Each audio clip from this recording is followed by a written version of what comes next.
আসসালামু আলাইকুম everyone, welcome to my channel recipe by Cynthia's mom. আজকে আমি আপনাদেরকে করে দেখাবো খুবই অল্প সময়ে ছোলা ভুনা বা বুট ভুনার রেসিপি। ইফতারিতে আমাদের এটা কমন খাবার।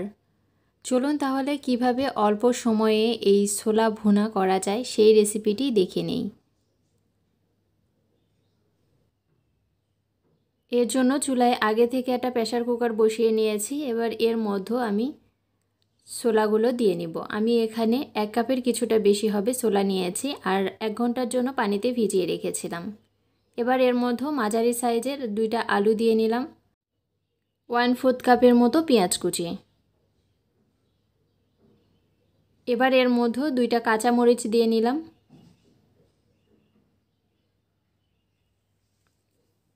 স্বাদমতো লবণ দিয়ে নিচ্ছি, জিরার গুঁড়ো দিয়ে নিলাম 1 চা চামচ,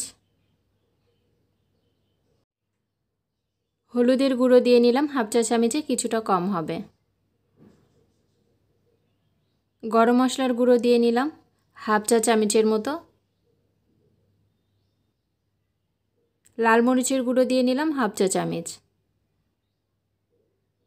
গোটা জিরে দিয়ে নিলাম 1/4 চা চামচের মতো, আদা রসুন বাটা দিয়ে নিলাম 1 চা চামচে কিছুটা বেশি হতে পারে, পরিমাণ মতো তেল দিয়ে নিচ্ছি।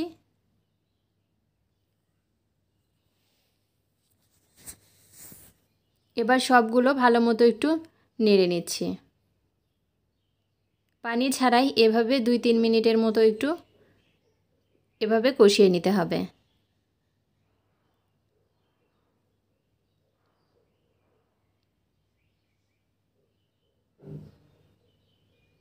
কষিয়ে নেওয়া হয়ে গেলে এর মধ্যে পানি দিয়ে নিতে হবে।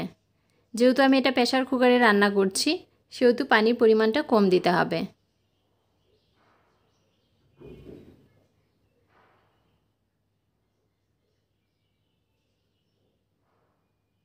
এবার ঢাকনা দিয়ে 4-5টা শীষ ওঠা পর্যন্ত এটা আমি রান্না করে নেব।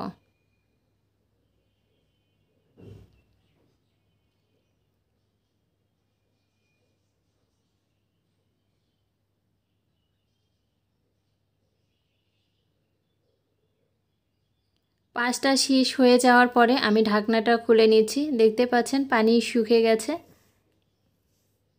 আর যদি পানি থাকে এই পর্যায়ে তাহলে ঢাকনা ছাড়াই এভাবে পানিটা জাল দিয়ে শুকিয়ে নেবেন। এবার আমি নেড়ে নিচ্ছি। আর যেটুকু পানি আছে এটুকু কিছুক্ষণ রান্না করে এটা শুকিয়ে নেব। এবার এর মধ্যে ভাজা জিরে গুঁড়ো দিয়ে নিলাম 1/2 চা চামচ। এতে করে সুন্দর একটা ফ্লেভার আসবে আর খেতেও ভালো লাগবে।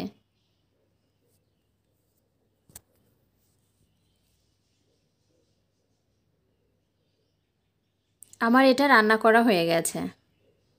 এবার আমি চুলাটা অফ করে দিয়েছি। এখানে একটা প্লেট নিয়েছি, প্লেটে উঠিয়ে নিব।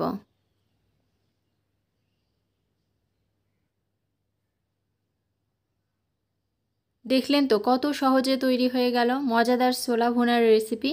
একবার হলেও বাসায় ট্রাই করবেন। আর আজকে এই পর্যন্তই। আল্লাহ হাফেজ।